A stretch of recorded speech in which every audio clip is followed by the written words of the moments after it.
Hello बच्चों, क्या हाल चाल? बढ़िया एकदम। तो मैं फिर से आ गया हूँ आपके सामने एक नया टॉपिक लेकर। कल जो है वो हमने पढ़ा था कि वेरिएशन ऑफ प्रेशर हाइट के साथ कैसे होता है, यानी कि वर्टिकली कैसे होता है, हॉरिजॉन्टली कैसे होता है। आज हम क्या करेंगे कि ये मेरे पास जो है वो क्या है, ग्लास है। अब इसमें क्या है, वाटर जो है वो स्टैटिक कंडीशन में यानी कि रेस्ट की कंडीशन में है। यहाँ आप ये धारणा मत पालना कि वाटर जो है कि हमारे पास वाटर जो है वो चल रहा है। ठीक है, यहाँ पे हमारे पास क्या है, जो लिक्विड है ये जो है रेस्ट की कंडीशन में है। केवल इसका वेसल यानी कि ये ग्लास जो है वो मूव करेगा बस। इसको हम देखेंगे कि जब ये ऊपर जाएगा तो किस तरीके का प्रेशर जो है वो इस पॉइंट पे यानी कि नीचे की ओर अप्लाई होगा। जब ये ऊपर से किसी एक्सेलरेशन से नीचे आएगा तब किस तरीके का एक्सेलरेशन लगेगा। जब ये हॉरिजॉन्टली मूव करेगा किसी एक्सेलरेशन ए से तब जो है वो किस तरीके का प्रेशर का वेरिएशन होगा। ये आज हम जो है वो देखने वाले हैं। तो बड़े ही गौर से देखना, बड़े काम का टॉपिक मैं पढ़ाने जा रहा हूँ। ठीक है, तो हमारे टॉपिक का नाम है variation of pressure in accelerated frame. ठीक है, तो फर्स्ट पॉइंट है इसमें कि जब वेसल को हम मूव कराते हैं अपवर्ड डायरेक्शन में किसी एक्सेलरेशन ए से तब क्या होता है।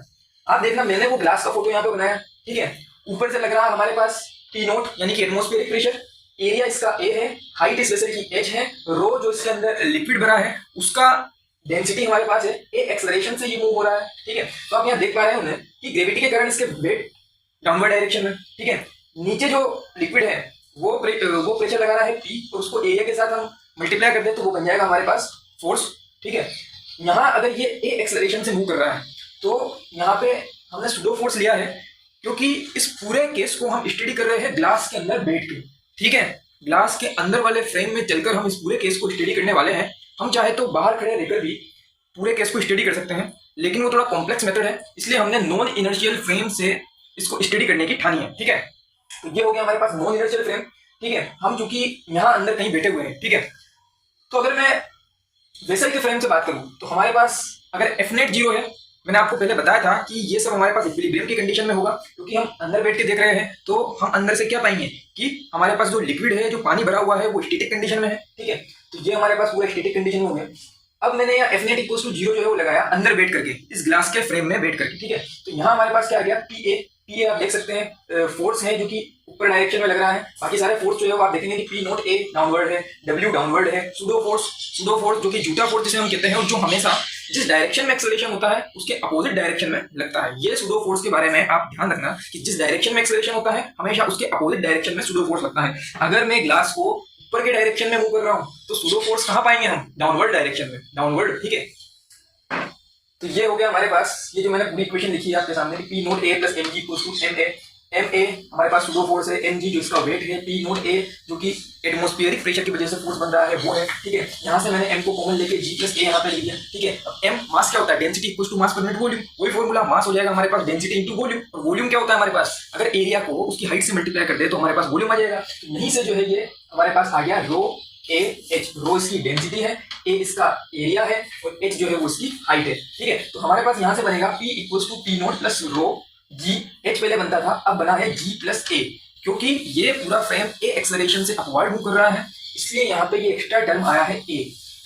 जी प्लस ए को हम यहाँ क्या बोलते हैं, जी इफेक्टिव। ठीक है, तो आप ये ध्यान रखना कि फॉर्मूला वही है, P equal to P naught plus rho G H. बस जी की जगह यहाँ पे आपकी बार जी प्लस ए आया है, कब, जब अपवर्ड डायरेक्शन में हम ए एक्सेलरेशन से मूव करा रहे हैं। ठीक, तो ये फॉर्मूला है, ठीक पहले वाले फॉर्मूले जैसा ही है, आप इजीली जो है उसको याद रख सकते हैं। नेक्स्ट केस हमारे पास आ जाता है कि जब हम वेसल को डाउनवर्ड मूव कराएंगे ए एक्सेलरेशन से। ठीक है, इस केस में हमारे पास पूरी कैलकुलेशन वैसी ही होगी।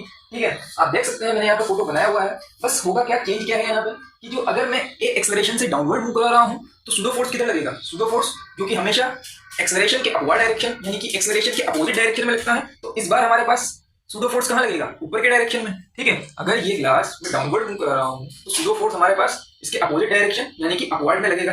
तो मैंने देखा pseudo force M A upward में लगाया है। ठीक है, फिर से हम इसी का फ्रेम लेंगे, क्योंकि मैंने बताया था आपको हम जो है नॉन इनर्शियल फ्रेम से ही इसकी स्टडी कर रहे हैं ग्लास के अंदर बैठ के। ठीक है, तो ये पूरी कैलकुलेशन मैंने कर दी F net equal to zero करके। जो फोर्स जो है हमारे पास डाउनवर्ड डायरेक्शन में लग रहे थे वो मैंने एक साइड जमा लिए, और जो अपवर्ड में लग रहे थे वो मैंने एक साइड रख लिए इक्वल टू के। ठीक है, पूरी कैलकुलेशन करके मैंने पाया कि P equal to P naught plus rho G minus A H. ठीक है, फॉर्मूला देखना आप वही है, सेम टू सेम, जो ऊपर आया था वही यहाँ पर ही है। अंतर केवल ये माइनस साइन का है, माइनस इसलिए क्योंकि ए एक्सेलरेशन से डाउनवर्ड डायरेक्शन में मूव कर रहे हैं। ठीक है, नेक्स्ट केस हमारे पास आ जाता है, ये होगी अपवर्ड डाउनवर्ड की कहानी। ठीक है, अब मैं अगर ये ग्लास मेरे पास है, इसको मैं हॉरिजॉन्टली ए एक्सेलरेशन से मूव करूँ, इधर करूँ या इधर करूँ, ठीक है, तब जो है वो प्रेशर का वेरिएशन कैसे होता है, आओ ये दिखाता हूँ मैं।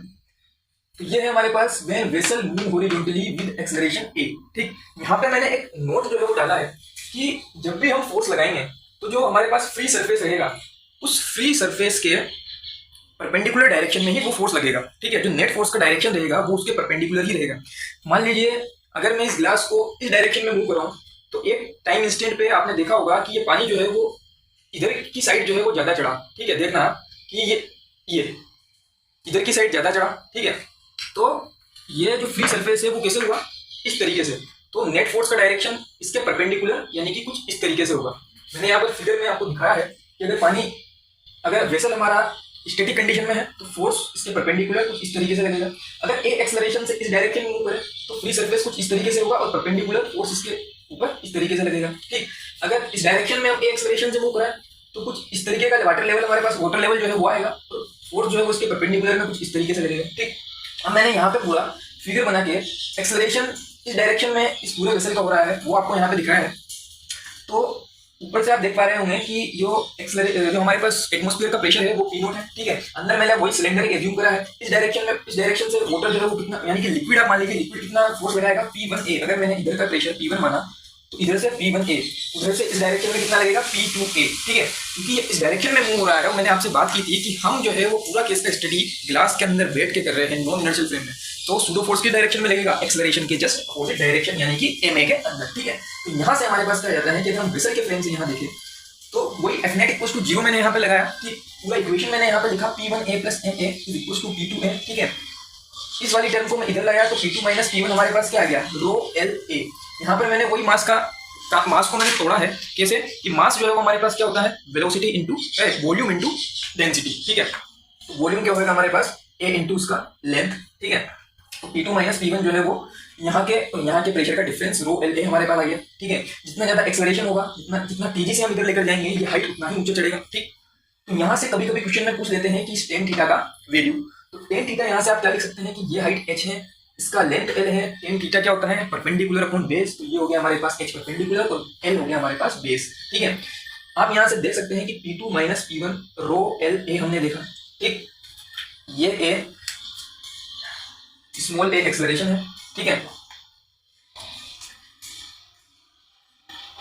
ठीक, और P2 और P1 की वैल्यू हमारे, अगर P1 की वैल्यू आप देख सकते हैं कि यहाँ से जो है P1 किसके बराबर होगा, ऊपर से प्रेशर लग रहा है क्योंकि यहाँ से पूरा वाटर लेवल क्या है, उठा हुआ है, इसलिए जो P1 का प्रेशर है वो एटमॉस्फेरिक प्रेशर के बराबर है और जो P2 का प्रेशर है वो h हाइट नीचे, तो इसके ऊपर एटमॉस्फेरिक P0 तो लगेगा, साथ में रो जी एच वाला टर्म भी यहाँ पे आएगा। ठीक है, तो tan theta h by L हमने रखा, P2 माइनस P1 से हमने रो एल ए वैल्यू रखी। ठीक है, यहाँ से हमने P2 माइनस P1 की वैल्यू P0 कर दिया, रो जी एच बचा, तो इसको हमने रो जी एच के इक्वल किया। ठीक है, रो और रो दोनों साइड से कट गया, हमारे पास h बाई एल का वैल्यू क्या आया, a बाई जी। इस तरीके से टेन थीटा हमारे पास a बाई जी जो है वो निकल कर आता है। और इसी के साथ ये जो है प्रेशर का वेरिएशन भी इसके साथ एक्सेलरेटेड फ्रेम का जो वेरिएशन था, मतलब प्रेशर में एक्सेलरेटेड फ्रेम जब रहता है तो कैसे वेरिएशन होता है, ये हमारा टॉपिक यहाँ पे पूरा हो जाता है। और कल हम फिर मिलेंगे एक नए टॉपिक के साथ। आज के लिए इतना ही, और इसका जो है स्क्रीनशॉट लेना ना भूलिएगा।